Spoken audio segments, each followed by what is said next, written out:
إن الحمد لله نحمده ونستعينه ونستغفره ونؤمن به ونتوكل عليه ونعوذ بالله من شرور أنفسنا ومن سيئات أعمالنا من يهده الله فلا مضل له ومن يضلله فلا هادي له وأشهد أن لا إله إلا الله وحده لا شريك له وأشهد أن محمدا عبده ورسوله أما بعد فإن خير الحديث كتاب الله وخير الهدي هدي محمد صلى الله عليه وسلم وشر الأمور محدثاتها وكل محدثة بدعة وكل بدعة ضلالة وكل ضلالة في النار وقال الله تعالى في القرآن المجيد والفرقان الحميد فأعوذ بالله من الشيطان الرجيم يا أيها الذين آمنوا ادخلوا في السلم كافة ولا تتبعوا خطوات الشيطان إنه لكم عدو مبين قال رسول الله صلى الله عليه وسلم من رأى منكم منكرا فليغيره بيده فإن لم يستطع فبلسانه فإن لم يستطع فبقلبه ذلك أضعف الإيمان رواه المسلم او کما قال رسول اللہ صلی اللہ علیہ وسلم۔ اے ایمان والو، اسلام میں پورے کے پورے داخل ہو جاؤ، شیطان کے نقش قدم پر مت چلو، یقیناً وہ تمہارا اعلانیہ دشمن ہے۔ فرمایا محمد الرسول اللہ صلی اللہ علیہ وسلم نے، من رعا منکم منکرا فلیغیرہ بیدہ، جو کوئی تم میں سے کسی برائی کو دیکھے چاہیے کہ وہ اپنے ہاتھ کے ساتھ روک ڈالے، اگر ہاتھ سے روکنے کی طاقت نہ ہو تو زبان سے روکنے کی کوشش کرے، حالات ایسے ہوں کہ زبان سے بھی نہ روک سکے، کم از کم دل سے اس برائی کو برا جانے، اس برائی کا حصہ نہ بنے، اور یہ کمزور ترین ایمان ہے، دل سے کسی برائی کو صرف برا جاننا اور ہاتھ سے اور زبان سے نہ روکنا۔ صحیح مسلم کے اندر یہ حدیث موجود ہے، اللہ اکبر۔ صحیح بخاری میں ایک حدیث موجود ہے، محمد الرسول اللہ صلی اللہ علیہ وسلم کے صحابی عبداللہ ابن عباس رضی اللہ عنہ کے پاس ایک نوجوان آیا اور عبداللہ ابن عباس سے گزارش کی، اے ابن عباس، میں روزی اپنے ہاتھ سے کماتا ہوں اور یہ بالکل کیا میرے لیے جائز ہے کیونکہ میں اپنے ہاتھ سے محنت کرتا ہوں؟ عبداللہ ابن عباس فرمانے لگے، بھائی کام کیا کرتے ہو؟ کہنے لگے، میں اپنے ہاتھ کے ساتھ تصویریں بناتا ہوں، تصویریں، اور اس کے عوض جو قیمت ملے یہی میرا رزق اور روزی ہے۔ عبداللہ ابن عباس فرمانے لگے، اللہ کے بندے، تصویر بنانا تو حرام ہے۔ محمد الرسول اللہ صلی اللہ علیہ وسلم نے فرمایا، جو شخص تصویر بنائے گا قیامت کے دن اسے اللہ کہیں گے اب اس میں روح ڈال، اور وہ روح جب تک ڈال نہیں سکے گا عذاب میں مبتلا رہے گا، اور تصویر میں روح ڈال کون سکتا ہے؟ کبھی روح نہیں ڈال سکے گا۔ اس نوجوان کا چہرہ زرد ہو گیا۔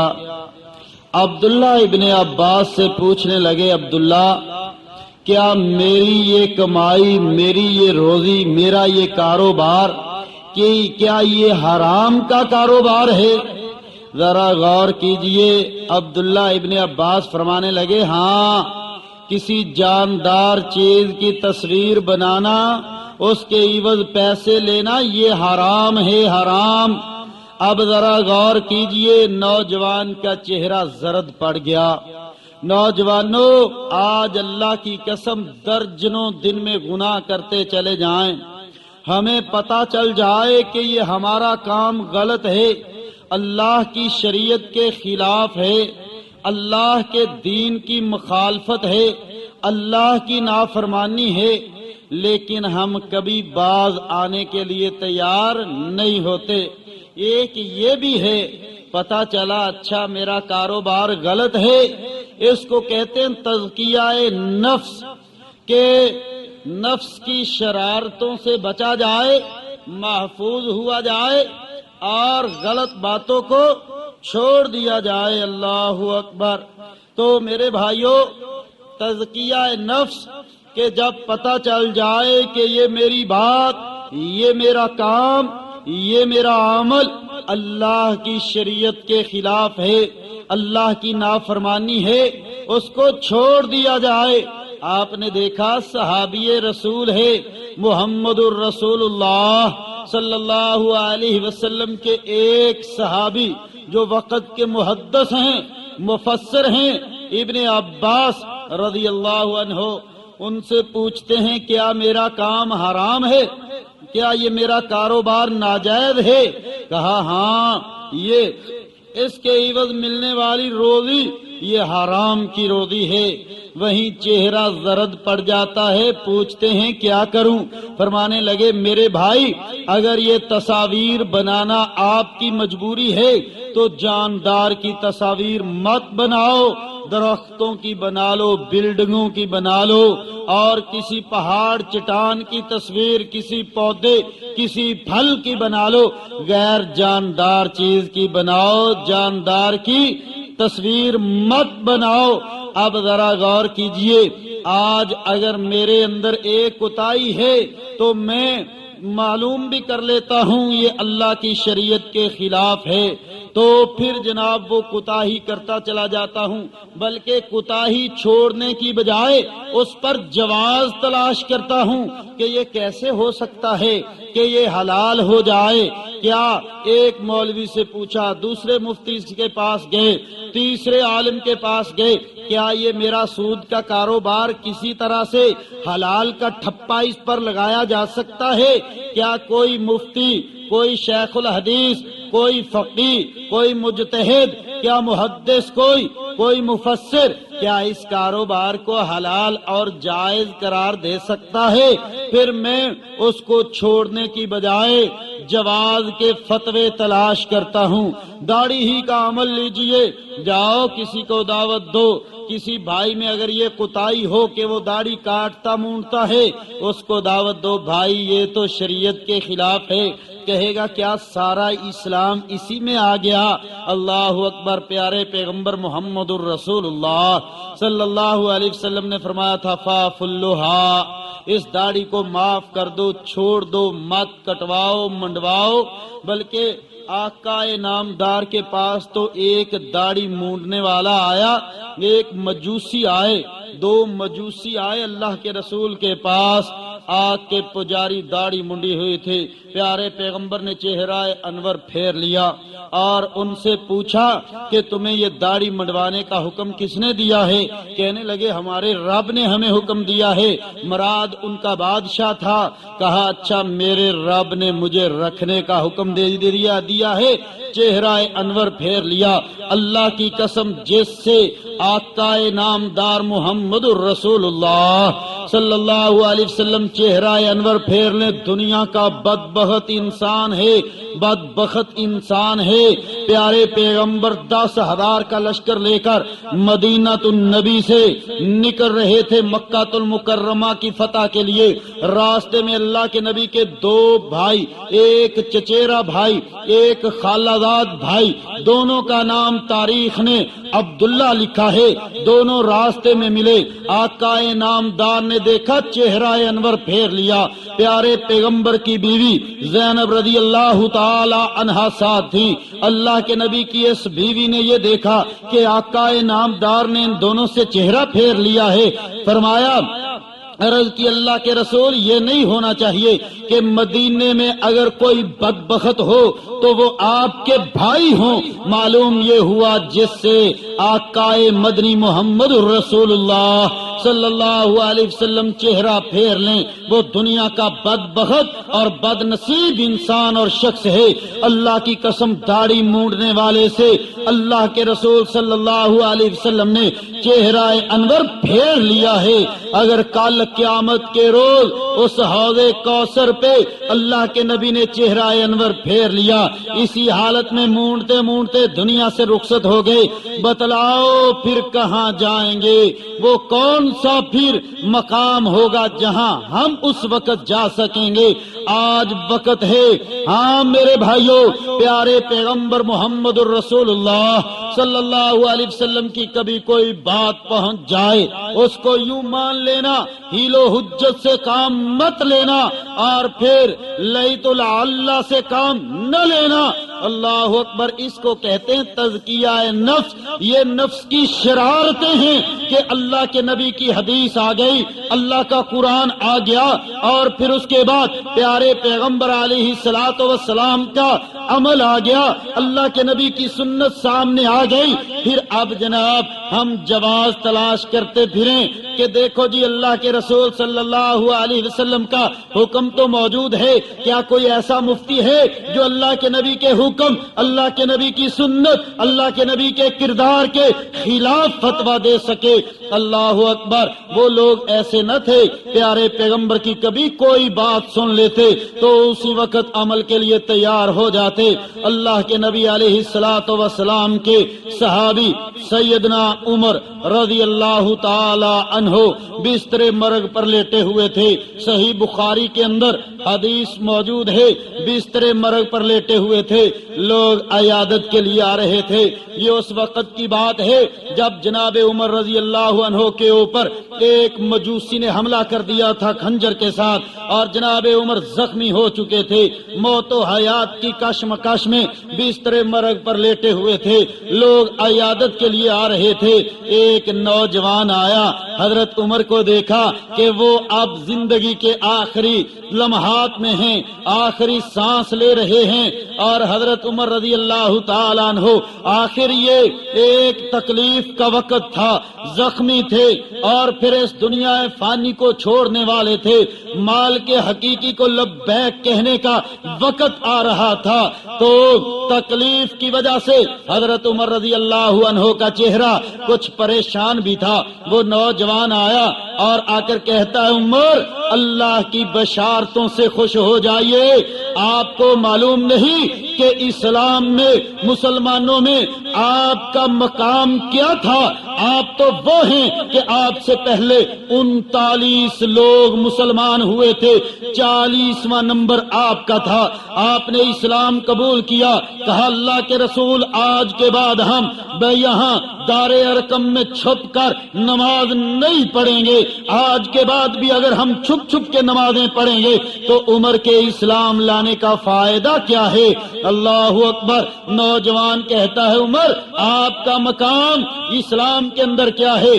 آپ قدیم الاسلام ہیں، پہلے لوگوں میں آپ نے اسلام قبول کیا، حضرت عمر سے پہلے 39 لوگ مسلمان ہو چکے تھے، پیارے پیغمبر دعائیں کیا کرتے تھے، اللہ عمر بن ہشام دے دے یا عمر بن خطاب جواب دے دے تو اللہ نے یہ دعا قبول کی، حضرت عمر نے اسلام قبول کر لیا۔ تو یہ نوجوان وہ وقت یاد دلاتا ہے، کہتا ہے کہ عمر کیا آپ کو معلوم نہیں اسلام میں آپ کا وقار، مقام، آپ کی عظمت، آپ کی حیثیت کیا ہے؟ آپ آج پریشان ہیں، آپ تو قدیم الاسلام ہیں، پہلے پہلے لوگوں میں آپ نے اسلام قبول کیا۔ پھر وہ نوجوان کہنے لگا اللہ نے آپ کو پھر جناب خلافت عطا کی، آپ نے اس کا حق ادا کر دیا، ساری عمر نبی کے ساتھ کندھے سے کندھا ملا کر کھڑے رہے اور پھر آج اس دنیا سے جا رہے ہیں۔ تو نماز کی حالت میں آپ کے اوپر یہ حملہ ہوا ہے۔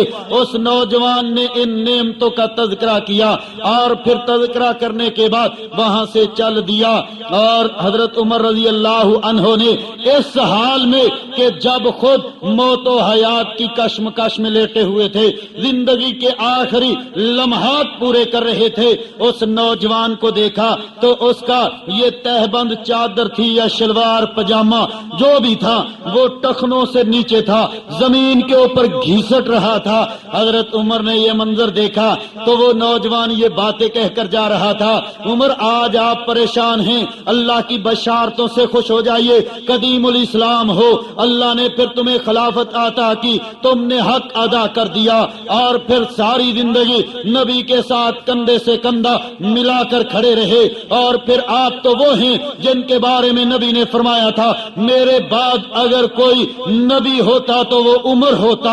اللہ اکبر، آج آپ پریشان ہیں اس دنیا سے جاتے ہوئے۔ حضرت عمر کو یہ باتیں کہہ کر وہ نوجوان جانے لگا، اور حضرت عمر نے دیکھا کہ نوجوان کی چادر تو زمین کے اوپر گھسٹ رہی ہے، اسے واپس بلا لیا، کہا بھتیجے بات سن کے جاؤ، واپس پلٹا اور کہا بیٹے یہ اپنا ازار بند، اپنی چادر شلوار تہبند یہ اونچی رکھا کرو، یہ تمہارے رب کو بھی پسند ہے اور پھر یہ صاف ستھری بھی رہے گی۔ اللہ اکبر، اس نوجوان نے یہ نہیں کہا کہ سارا اسلام کیا میری اس چادر میں آ گیا امیر المومنین، وہیں پر اس نے کھڑے کھڑے نصف پنڈلی تک کر لی کھینچ کے۔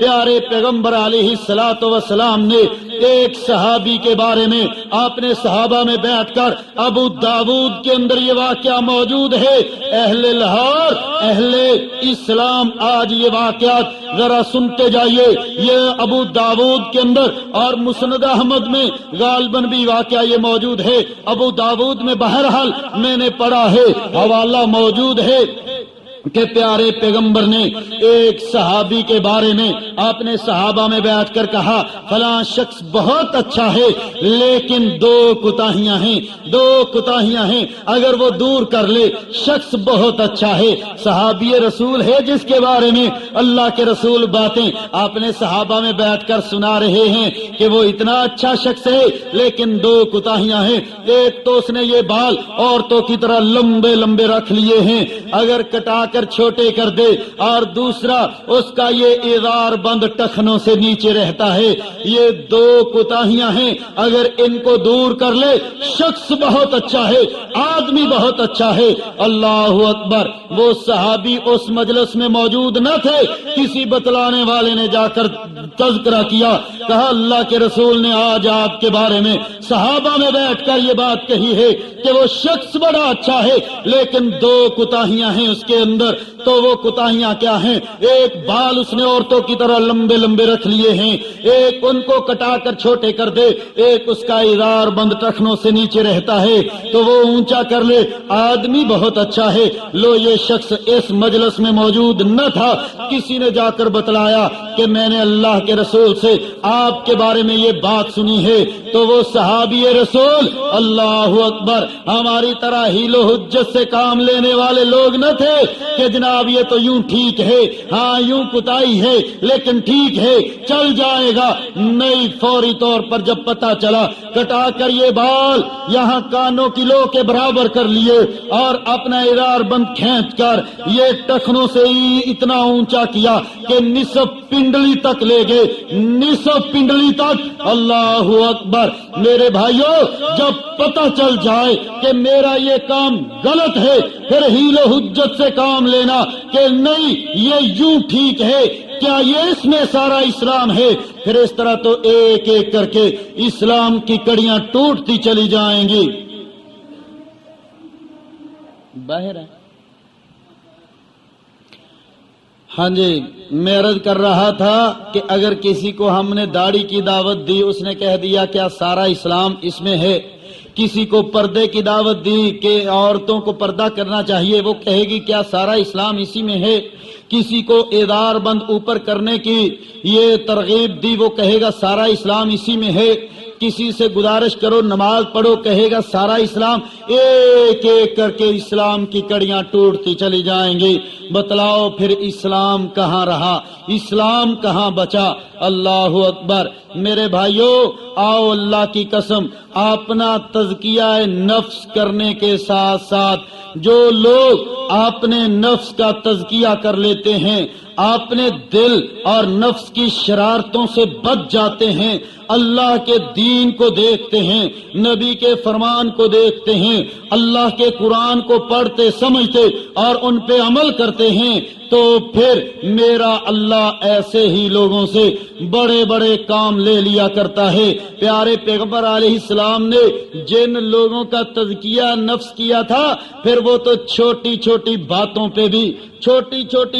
پہ بھی پہرا دینے والے تھے، ایک ایک جملے پہ کٹ مرنے والے تھے۔ صحیح مسلم کے اندر حدیث موجود ہے، پیارے پیغمبر علیہ الصلوۃ والسلام کا ایک صحابی، ذرا غور کیجئے کہ جن کی اللہ کے رسول نے تربیتیں فرمائی تھی، پھر کس طرح سے چھوٹی سی کوتاہی پر بھی وہ کس طرح اڑ جانے والے، چھوٹی سی کوتاہی کو دیکھ کر اس کے خلاف اڑ جانے والے، کھڑے ہو جانے والے تھے۔ پیارے پیغمبر علیہ السلام نے جن صحابہ کی تربیت فرمائی، صحیح مسلم کے اندر ایک واقعہ موجود ہے۔ اللہ کے رسول صلی اللہ علیہ وسلم جنگ خندق میں موجود تھے اور خندق کھود رہے تھے۔ دوپہر کا وقت ہوتا، اللہ کے رسول اپنے صحابہ کو اجازت دے دیتے، جاؤ جا کے آرام کر لو۔ سب صحابہ جس کو کسی درخت کی اوٹ میں، دیوار کی اوٹ میں، حالت تو یہ تھی پیٹوں پر پتھر باندھے ہوئے تھے اور بھوک ایک طرف، ادھر سے خندق کھود رہے تھے۔ دوپہر کا وقت ہوتا، پیارے پیغمبر اجازت دے دیتے کہ جاؤ جا کے تو آرام کر لو۔ ایک نوجوان ایک دن آیا، کہا اللہ کے رسول میری نئی شادی ہوئی ہے، اگر اجازت ہو گھر جا کے آرام کر لوں۔ پیارے پیغمبر محمد الرسول اللہ صلی اللہ علیہ وسلم نے اجازت دے دی، پیارے پیغمبر سے اجازت لی، گھر کی طرف چلنے لگا۔ اللہ کے رسول صلی اللہ علیہ وسلم نے دیکھا کہ نوجوان خالی ہاتھ جا رہا ہے، جنگ کا زمانہ تھا۔ فرمایا میرے صحابی تمہارا اسلحہ کدھر ہے، سامان جہاد کہاں ہے؟ اللہ کے رسول وہ پڑا ہے۔ کہا اٹھا لو، راستے میں یہودیوں کے قبائل پڑتے ہیں، کہیں تجھے کوئی قبیلہ نقصان نہ پہنچا ڈالے۔ اس نوجوان نے اپنا سامان جہاد اٹھا لیا، اسلحہ اٹھا لیا، گھر کی طرف چل دیا۔ گھر کے دروازے پر پہنچا تو دیکھا کہ بیوی وہ دروازے سے باہر کھڑی تھی، تلوار کھینچ لی۔ کہا تو دروازے سے باہر کھڑی ہوتی ہے، تیری گردن اتارتا ہوں۔ اس عورت نے کہا کہ ذرا اندر جا کے دیکھیے۔ اندر گئے تو دیکھا کہ چارپائی کے اوپر موٹا سارا ایک اژدہا سانپ لیٹا ہوا تھا۔ اس صحابی رسول نے یوں نیزہ مارا اس کو اور لے کے باہر صحن میں آگے، نیزہ صحن کے اندر گاڑ دیا اور پھر اللہ اکبر۔ صحابہ فرماتے ہمیں پتہ نہیں چلا یہ صحابی رسول پہلے شہید ہوئے یا وہ سانپ پہلے قتل ہوا۔ دراصل وہ ایک جن تھا، جب انہوں نے نیزہ مار کے اس کو قتل کیا تو دوسرے اس کے جن ساتھیوں نے پکڑ کر اس صحابی رسول کو شہید کر دیا۔ صحابہ فرماتے ہمیں پتہ نہیں چلا کہ یہ صحابی رسول پہلے شہید ہوئے یا وہ سانپ پہلے قتل ہوا۔ تو فرماتے ہیں اب لوگ آئے اللہ کے رسول کے پاس کہ اللہ کے رسول ابھی تو نوجوان تھا، نئی نئی شادی ہوئی تھی اور پھر ابھی یہ قتل ہو گیا، شہید ہو گیا، آپ دعا کیجئے یہ زندہ ہو جائے۔ پیارے پیغمبر نے فرمایا میرے ماننے والوں، جو اس دنیا سے چلے جایا کرتے ہیں پھر اس اللہ کا یہ قانون، عادت اور فطرت ہے کہ وہ پلٹ کے نہیں آیا کرتے، آؤ اس کا جنازہ پڑھتے ہیں۔ پیارے پیغمبر نے جنازہ تو پڑھا، اس کو دفن تو کیا، قبر پہ کھڑے ہو کر دعائے استقامت اور دعائے مغفرت تو فرمائی، لیکن دعائے زندگی، دعائے حیات نہیں کی۔ کہا جو اس دنیا سے چلے جایا کرتے ہیں وہ پلٹ کے نہیں آیا کرتے۔ اللہ کی قسم کسی کو دوبارہ زندہ کرنے کا اگر اختیار ہوتا تو اس دنیا میں محمد الرسول اللہ صلی اللہ علیہ وسلم ہوتے۔ ہاں سمجھ لو پھر اس بات کو، جو لوگ کہتے ہیں اتنے زندہ کر دیے، اتنی روحیں چھین لی، غلط کہتے ہیں، غلط کہتے ہیں، عقیدے کی خرابی ہے یہ بات سمجھ لو۔ اگر کسی کو دوبارہ زندگی دینے کا اختیار ہوتا تو یہ پیارے پیغمبر محمد الرسول اللہ صلی اللہ علیہ وسلم ہوتے۔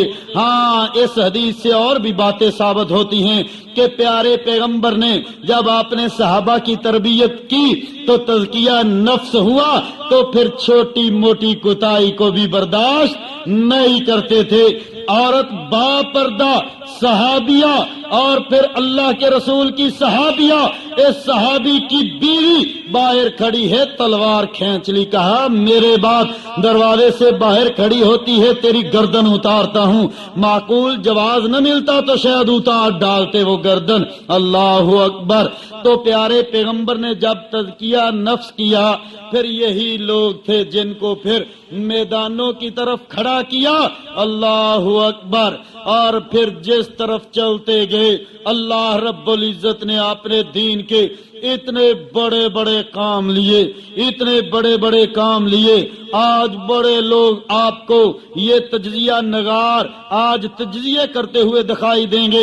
اچھا ہندوستان کے پاس اتنے ٹینک، اتنی توپیں، اتنے جہاز، اتنے میزائل، اتنی آرمی، اچھا ان کا ملک اتنا وسیع اور ان کے پاس پیچھے ہٹنے آگے بڑھنے کے لیے جنگ کے دوران اتنا علاقہ، ہماری یہ محدود پٹی، تھوڑے ٹینک، تھوڑی توپیں اور پھر تھوڑے جہاز، تھوڑے میزائل، کم آرمی۔ اچھا اب ہم ان کے خلاف لڑ نہیں سکتے، ہمارے پاس تو راشن صرف اتنے دن کا اور اسلحہ اتنے دنوں کا، ہم لڑ نہیں سکتے۔ پچھلے دنوں جمالی بدبخت بکواس کر رہا تھا، کہتا تھا کہ ہم تو لڑ ہی نہیں سکتے، سرکاری بیان اس کا آپ نے بھی پڑھا ہوگا۔ اللہ اکبر۔ ادھر ذرا دیکھیے پیارے پیغمبر نے جب تزکیہ نفس کر لیا، میدانوں میں کھڑا کر دیا، پھر حالت یہ تھی پیٹوں پہ پتھر باندھے ہوئے تھے، میدانوں میں کھڑے ہوئے تھے۔ کتنا مشکل وقت ہے اللہ کی قسم کہ جنگ شروع ہونے سے پہلے پیٹ پہ پتھر باندھ لیے جائیں کہ تاکہ کمر سیدھی رہ سکے، گھر میں کھانے پینے کے لیے کوئی چیز نہ ہو۔ کتنا مشکل وقت ہے۔ پیارے پیغمبر علیہ السلام کے صحابہ اس حال میں کھڑے ہوئے۔ صحیح مسلم کے اندر ایک حدیث موجود ہے، رسول اللہ صلی اللہ علیہ وسلم نے اللہ اکبر ان مزکی لوگوں کا جب ایک لشکر تیار کیا اور تیار کر کے روانہ کیا، حالت یہ تھی کہ 318 صحابہ، یہ مسلم کے اندر تعداد موجود نہیں ہے، تعداد اگر دیکھنا چاہیں تو مسند احمد میں موجود ہے۔ 318 صحابہ کا لشکر اور پیارے پیغمبر علیہ الصلوۃ والسلام نے ابو عبیدہ ابن الجراح کو امیر بنایا، ایک بوری کھجوروں کی دے دی، کہا جاؤ لے جاؤ اور جا کے دشمن کے خلاف لڑو۔ ابو عبیدہ ابن الجراح وہ بوری کھجوروں کی اٹھا لیتے ہیں تو پلٹ کے پوچھتے نہیں ہیں اللہ کے رسول یہ تو اگر ناشتے کی دسترخوان پہ کھول کے بیٹھ گئے تو ساری کھا جائیں گے، ایک وقت کا ناشتہ بھی پورا نہیں ہوگا، ایک بوری سے 318 مجاہدوں کا کیا بنے گا، ہم جنگ لڑنے کے لیے جا رہے ہیں۔ پیارے پیغمبر نے پلٹ کے پوچھا تک نہیں ہے ہے۔ اللہ کے رسول کا یہ پیارے پیغمبر کے صحابی نے پلٹ کے پوچھا تک نہیں ہے۔ اللہ کے نبی کا یہ صحابی 318 ساتھیوں کو ہمراہ لیا، کھجوروں کی بوری کندھے پہ اٹھا لی، چل دیا۔ تو صحابہ کہتے ہیں ہر روز ہمارا امیر ایک ایک کھجور ہمیں دیتا تھا، جب وہ کھجوریں بھی ختم ہو گئیں، ایک ایک کھجور کئی لوگوں کو دی جاتی، ایک چوس کے دوسرے کو پکڑا دیتا، دوسرا چوس کے اگلے کو پکڑا دیتا، کھاتا کوئی بھی نہ تھا۔ اللہ اکبر، یہ احسار بھی کہاں پیدا ہوتا ہے؟ یہ جذبہ احسار ان میدانوں میں پیدا ہوتا ہے جہاں شہادتیں ہو رہی ہوں، جہاں پہ لوگ کٹ رہے ہوں، جہاں دشمن کے مقابلے جاری ہوں۔ خیر پیارے پیغمبر علیہ السلام کے صحابہ فرماتے ہیں جب یہ کھجوریں بھی ختم ہو گئیں، ہم گٹھلیاں چوس چوس کر گزارا کرنے لگے۔ کب تک گزارا چل سکتا تھا؟ کہتے ہیں درختوں کے پتے نوچ نوچ کے کھانے لگے۔ یہ صحیح مسلم کے اندر ساری حدیث موجود ہے۔ فرماتے ہیں پتوں کے وہ ساتھ گزارا چلنے لگا، بالآخر حالت یہ ہو گئی، اتنی خشکی ہوئی کہ اب ہم میں سے کوئی پخانے کے لیے جاتا یوں مینگنیاں کرتا جیسے بکری مینگنیاں کرتی ہے۔ کہتے اس حال میں چل رہے تھے، ایک دن ساحل سمندر پہ محو سفر تھے، راستے میں ہم نے ایک ٹیلا سا دیکھا تو کچھ لوگ اس طرف نکلے، آ کر امیر کو اطلاع دی، کہا کہ ادھر ایک مچھلی پڑی ہوئی ہے۔ تو امیر نے جا کر دیکھا، ابھی اختلاف یہ ہوا کہ یہ تو سمندر سے باہر پڑی ہے، بے جان ہے، کیا یہ جائز ہے کھانی یا حرام ہے؟ اللہ اکبر۔ خیر کہنے لگے اب جس حالت میں ہیں اس حال میں اگر یہ حرام بھی ہوئی تب بھی ہمارے لیے جائز ہے۔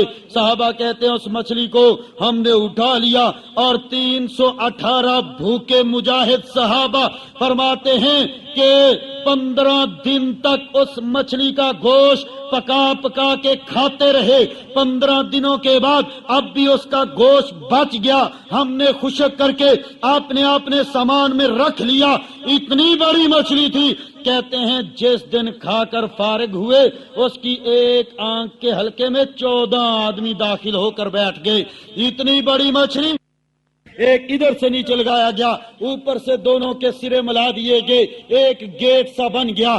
کہتے ہیں کہ پھر اس گیٹ کے نیچے سے ایک ہم نے اپنے لشکر میں اونچے قد کا اونٹ، لمبے قد کا مجاہد، اس کے ہاتھ میں نیزہ دیا، اونٹ کے اوپر بیٹھ کے یوں نیزہ اٹھا لیتا ہے اور اس بنے ہوئے کانٹوں کے گیٹ سے نیچے سے گزر جاتا ہے، وہ نیزہ اس کا چھو تک نہیں سکا۔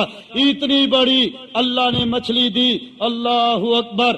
آج اللہ کی قسم لوگ کہتے ہیں لو جی آج بتلاؤ وہ کون سا گھر ہے کہ 15 دن مسلسل اسے صرف مچھلی ملے کھانے کے لیے۔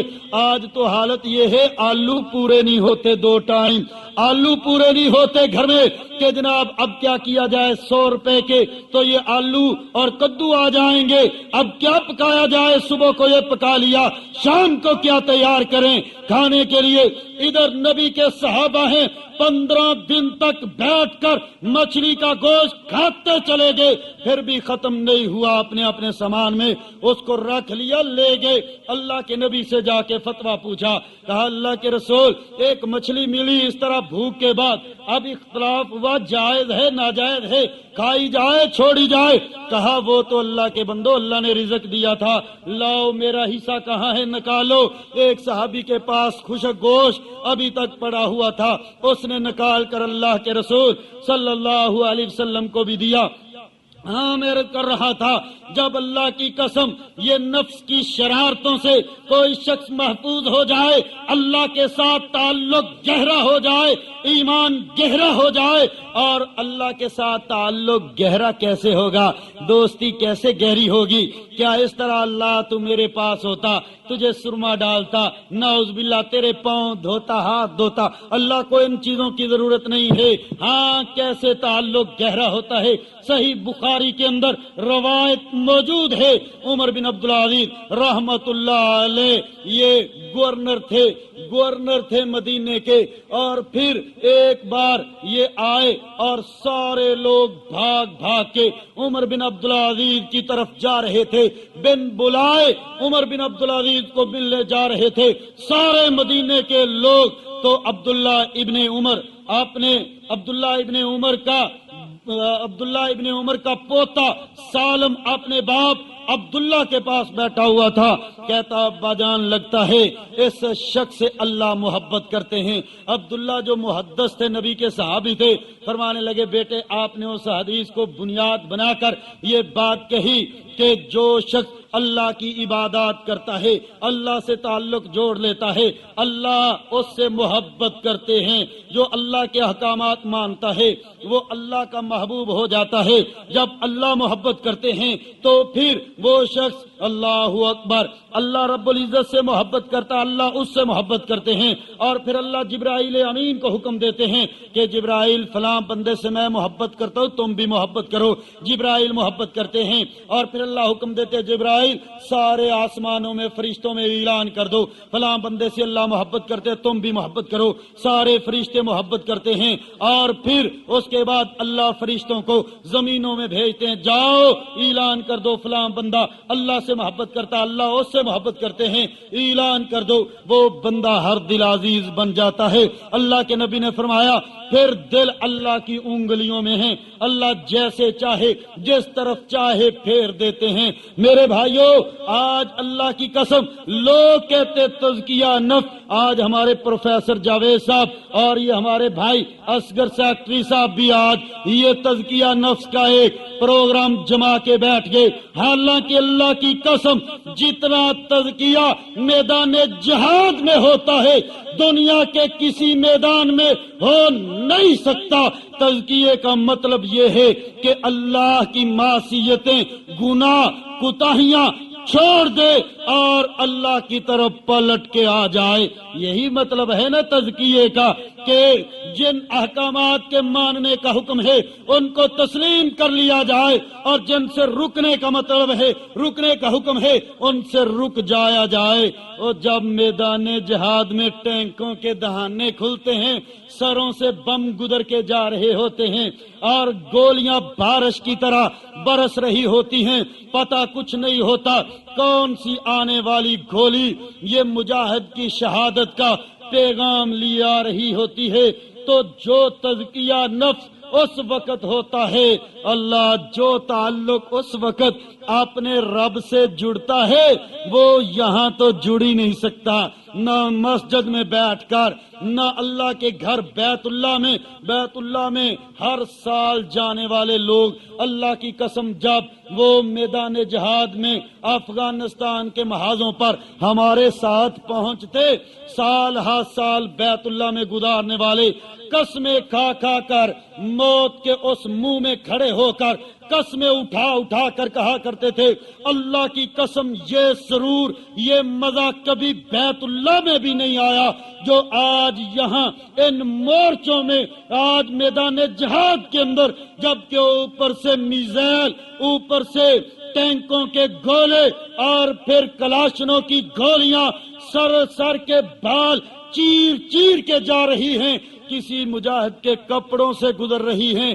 کہتے کبھی یہ لطف بیت اللہ میں بیٹھ کے بھی نہیں حاصل کر سکے جو آج اس میدان میں آ رہا ہے۔ ہمارے شیخ ابو عبدالعزیز حافظہ اللہ تعالی وہ فرماتے ہیں میرے ساتھ ایک گورا کام کرتا تھا سعودی عرب کے اندر، کہتے ہیں میں جب افغانستان کے جہاد میں روسیوں کے خلاف لڑائی کے لیے آ جاتا تو وہ مجھے پوچھتا شیخ صاحب آپ یہ اے سی دفتر، اے سی گاڑیاں، اے سی کوٹھیاں چھوڑ کر وہاں چلے جاتے ہیں ان سنگلاخ پہاڑوں میں جہاں ہر وقت موت کا ڈر اور نکیلے پتھر سونے کے لیے اور مچھر کاٹتے ہیں وہاں پہ، تو آپ کو وہاں لطف اور سرور کیا ملتا ہے؟ کہنے لگے میں نے اس سے کہا میرے بھائی میں اس کا جواب نہیں دے سکتا، تو پہلے مسلمان ہو اور اسلام قبول کرنے کے بعد میرے ساتھ وہاں چل، پھر تجھے پتا چلے گا وہاں جانے والوں کو کیا لطف ملتا ہے، کیا لطف حاصل ہوتا ہے، کیا مزہ اٹھاتے ہیں وہ۔ اللہ اکبر۔ ہمارا ایک بھائی، ہمارے 5 ساتھیوں کا قافلہ وہ چلا وادی کشمیر میں، راستے کے اندر انڈین آرمی سے مٹ بھیڑ ہو گئی. کہتے ہیں ایک ایک کر کے 4 ساتھی شہید ہو گئے. 36 گھنٹے یہ مارکا چلا. ایک بھائی باقی رہا. وہ کہتا میری حالت بھی یہ تھی، ایک فائر یہاں ٹانگ میں لگا ہوا تھا اور یہ ہڈی ٹوٹنے سے بچ گئی. ران سے فائر آر پار ہو چکا تھا. ایک سینے کے اس طرف لگا، یہ آر پار ہو گیا. کہتا ہے 2 فائر معمولی سے سر کو لگے، چند بال اکھاڑتے ہوئے یہاں سے اوپر کی طرف نکل گئے. ایک فائر منہ کے اس طرف لگا، اس طرف نکل گیا. کہتا ہے 4 شہید پڑے تھے تو میں اکیلا باقی تھا. میری حالت یہ کہ 5 فائر لگے ہوئے تھے. اللہ اکبر. کہتا 36 گھنٹے گزرنے والے تھے اور میں بھی تھک چکا تھا. تو پھر حالت یہ تھی، اب اتنے فائر لگ چکے تھے. کہتا میں نے سوچا چلو شہادت سے پہلے پہلے اب نکلنے کا نہ کوئی راستہ ہے، اس قدر زخمی ہوں. کہتا سوچا شہادت سے پہلے 2 رکعت نماز ہی ادا کر لی جائے. کہتا مضبوط چٹان کی اوٹ میں کھڑا ہوا، اپنی کلاشنکوف اپنے سامنے رکھ لی اور زخمی حالت میں میں نے 2 رکعتیں اس حال میں پوری کی. کہتا ہے جب سلام پھیرا، پیاس نے مجھے نڈھال کیا ہوا تھا. ادھر ادھر چاروں طرف انڈین آرمی کا محاصرہ تھا. ابھی تک مار کا جاری تھا. مجاہد کہتا میں نے پانی ڈھونڈنے کی کوشش کی، پانی مل نہیں رہا تھا. میں پیاس سے اتنا نڈھال ہو چکا تھا، اب گرنے لگا. کہتا ہے پھر میں نے اسی طرف ہاتھ اٹھا دیے جس طرف بے بس لاچار پریشان بدحال لوگ اٹھایا کرتے ہیں. میں نے کہا اللہ تیری رضا کے لیے آئے تھے، آج میں پانی پینا چاہتا ہوں. آج ان کافروں کے خلاف زندگی کے آخری سانس تک پانی پی کر لڑنا چاہتا ہوں. اللہ تیری رضا کے لیے آئے تھے. ہم نے نہ یہاں زمینیں خریدنی ہیں، نہ ہم نے کوٹھیاں بنانی ہیں، نہ دنیا کی کوئی غرض ہے. اللہ تیری رضا کے لیے آئے تھے، تو پانی پلا. کہتا میں نے ہاتھ کھڑے کیے، ابھی ہاتھ نیچے نہیں کیے تھے. بادل پیچھے نظر آ رہا تھا، بادل آگے بڑھا، برسا گڑے میں پانی رک گیا. بھائی کہتا میں نے دونوں ہاتھوں میں یوں پانی لیا، اپنے منہ میں ڈالا اور پانی نیچے گر گیا. کہتا اس سے پہلے اللہ اکبر میں نہیں جانتا تھا کہ میرے منہ میں بھی فائر لگا ہوا ہے. کہتا ہے منہ میں پانی ڈالا، پانی دونوں طرف سے نیچے گر گیا. اب مجھے پتا چلا کہ میرا تو منہ بھی زخمی ہے. کہتا ہے کہ میں نے پھر جلدی سے وائرلیس سیٹ اٹھایا. میں نے سوچا شہادت سے پہلے پہلے اپنے امیر کو اطلاع تو دے دی جائے. میں نے اپنے امیر کو اطلاع دینے کی کوشش کی کہ 4 شہید پڑے ہیں، اکیلا باقی ہوں. کہتا ہے کہ اب میرے 10 دانت فائر لگنے کی وجہ سے لٹکے ہوئے تھے، بات ہو نہیں پا رہی تھی. کہتا ہے میں نے خنجر نکالا، وہ 10 دانت بھی صاف کر کے اللہ کی رضا کے لیے اللہ کی راہ میں پھینک دیے. پھر اپنے امیر کو اطلاع دی کہ 4 شہید پڑے ہیں، اکیلا باقی ہوں، میری حالت یہ ہے. اللہ اکبر. بتلاؤ کیا ایسے وقت میں بھی کوئی بات، کوئی ٹیڑھ پن ذہن میں دل میں باقی رہے گا؟ اللہ کی قسم جو تعلق ایسے وقت میں اپنے رب کے ساتھ قائم ہوتا ہے کہیں اور ہو ہی نہیں سکتا. اللہ اکبر. نوجوان کہتا ہے امیر کو اطلاع دے دی. ہاں یہاں ایک بات وضاحت کی، کہیں گے جی منہ میں فائر لگ جائے، آر پار ہو جائے، پتہ ہی نہ چلے، یہ کیسی بات ہے؟ ہاں میرے بھائیوں یہ بات سمجھ لو. اللہ کی قسم کھا کر کہتا ہوں کہ جو زخم عام حالات میں لگتے ہیں، جو تکلیف ان کی ہوتی ہے، میدان جہاد میں لگنے والے زخموں کی تکلیف وہ نہیں ہوا کرتی. یہ ہمارا تجربہ بھی ہے، حدیث سے بھی یہ بات ثابت ہے. حالات صحابہ کے کئی واقعات ایسے موجود ہیں. ایک صحابی رسول میدان جنگ میں بڑے زور شور سے تلوار چلا رہے تھے، لڑ رہے تھے، ٹانگ کٹ کے کہیں گر گئی. دوسرے صحابی نے پوچھا بھائی ٹانگ کہاں ہے؟ پھر اب ڈھونڈنے لگے، ہاں میری ٹانگ ساتھ نہیں ہے، اب ڈھونڈ رہے تھے میری ٹانگ کہاں کٹ کے گر گئی۔ اگر میدان جہاد کے زخموں کی وہ تکلیف ہو تو پھر کم از کم ایسے واقعات نہ ہو، بلکہ یہ بھی عرض کر دوں میدان جہاد کے زخم جب اللہ شفا دینا چاہتے ہیں وہ ٹھیک بڑی جلدی ہوتے ہیں، اتنی جلدی ٹھیک ہوتے ہیں۔ افغانستان کے محاذ پہ ایک روسیوں کی گولی آئی، مجاہد کو لگ گئی، پیٹ میں لگی، یوں دوسری طرف آر پار ہو گئی۔ مجاہدین کے پاس دوائی تو تھی نہیں جلدی سے مورچے پر، انہوں نے یوں ایک کپڑا اس کے سوراخ میں ڈال دیا پیچھے کی طرف سے، اوپر سے شہد سے وہ زخم بھر دیا، اوپر بھی کپڑا باندھ دیا۔ 17 دن کے اندر اندر وہ مجاہد چلنے کے قابل ہو چکا تھا، اور دوبارہ گن اٹھا کے روسیوں کے خلاف ایک مارکے میں شریک تھا۔ اللہ اکبر۔ ہاں میں عرض کر رہا تھا کہ یہ ہمارا بھائی پھر اپنے امیر کو اطلاع دیتا ہے، امیر وہاں سے بھاگتا ہوا نکلتا ہے۔ 3 گھنٹے کی محنت شاکا کے بعد اپنے ساتھیوں کو لے کر امیر مارکے کی جگہ پہ پہنچ گیا۔ باہر سے انڈین آرمی کے اوپر زبردست حملہ کیا، محاصرہ توڑا، گھیرا توڑ کر اپنے زخمی بھائی کو اٹھایا، لے گئے گھر میں علاج معالجہ کیا۔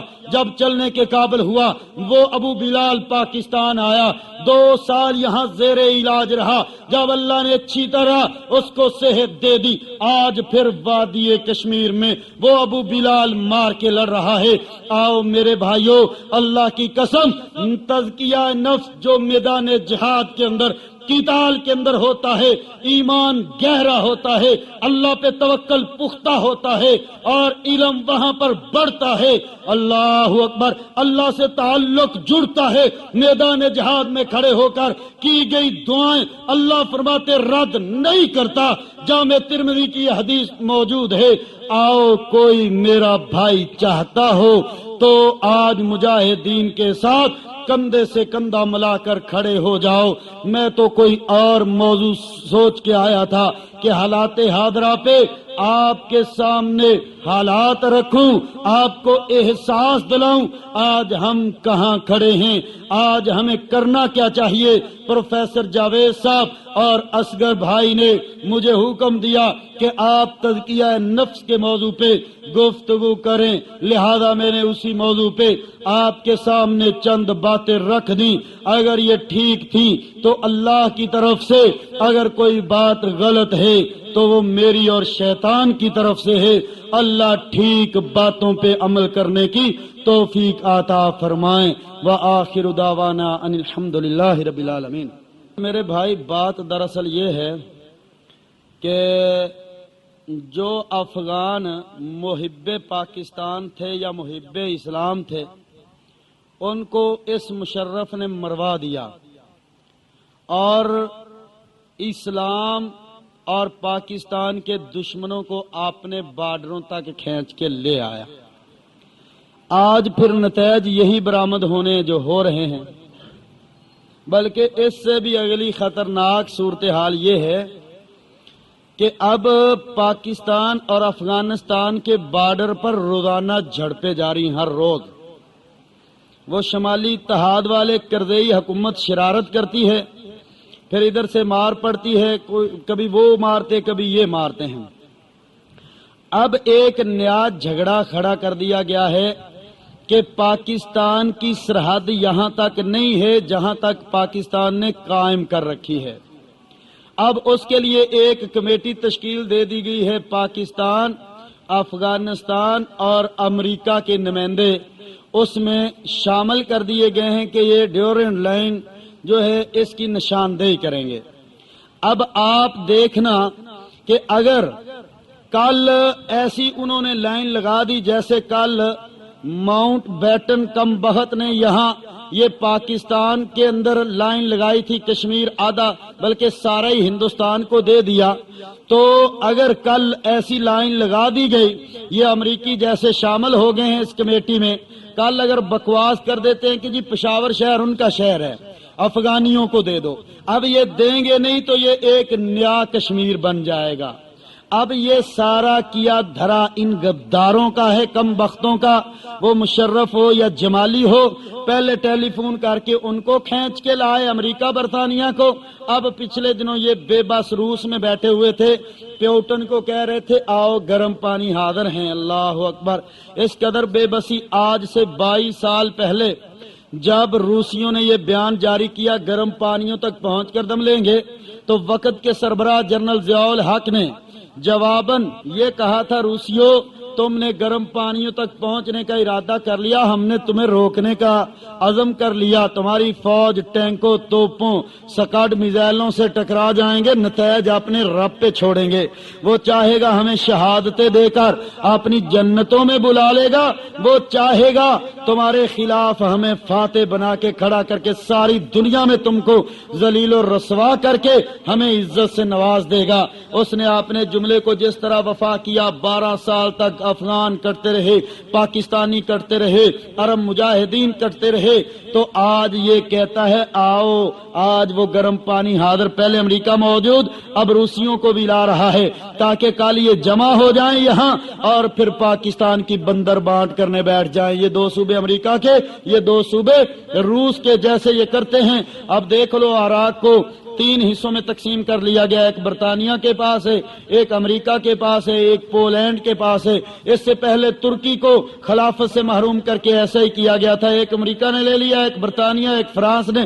آج یہ بدبخت پاکستان کے خلاف ایسا ہی کھیل کھیلنا چاہتے ہیں۔ آج حالات یہ ہیں کہ آج ہر شخص آج جہاد کی ٹریننگ لے، آج میدان جہاد کا رخ کرے۔ آج میرے بھائیوں وقت ہے، فائدہ اٹھا لو، وگرنہ گھیرا دن بدن تنگ ہوتا چلا جا رہا ہے۔ کل بے بسی کے آنسو بہانے کا فائدہ نہ ہوگا۔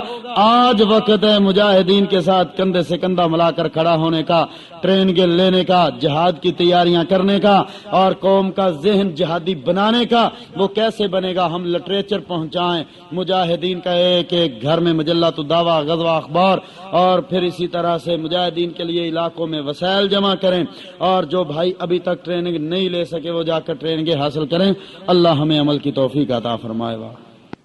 بسم اللہ الرحمن الرحیم۔ السلام علیکم ورحمۃ اللہ۔ دنیا صحافت میں دعوت و جہاد کی مؤثر آواز ماہنامہ مجلۃ الدعوہ، امت مسلمہ کی سربلندی کے لیے ہمہ وقت پوشاں جماعت الدعوہ کا ترجمان، فدائیان کتاب و سنت کی شہادتوں اور عظمتوں کا امین الدعوہ، جس میں آپ قرآن و سنت کی خوشبو سے لبریز عالم اسلام کے ممتاز سکالرز کے مضامین، جہادی کمانڈرز، غازیوں کے انٹرویوز، دنیا بھر میں برپا جہادی معرکوں کی تازہ ترین رپورٹس ملاحظہ فرمائیں۔ ذلت و پستی اور کفر و شرک کے اندھیروں میں روشنی کی کرن، ماہنامہ مجلۃ الدعوہ، خود پڑھیے اور اسے آگے پھیلائیے۔ رابطہ مرکز القادسیہ، 4 lake road, Chauburji chowk, Lahore. Phone 72409446۔ تلاوت قرآن حکیم، جید علماء کرام کی تقاریر، نت نئے جہادی ترانوں کے والیومز، صاف اور بہترین MPX ساؤنڈ فلٹر پر پاکستان بھر میں بہترین آڈیو ریکارڈنگ کا مرکز، Al-Qadsia cassette library, 4 lake road, Chauburji chowk, Lahore. Phone 72305549۔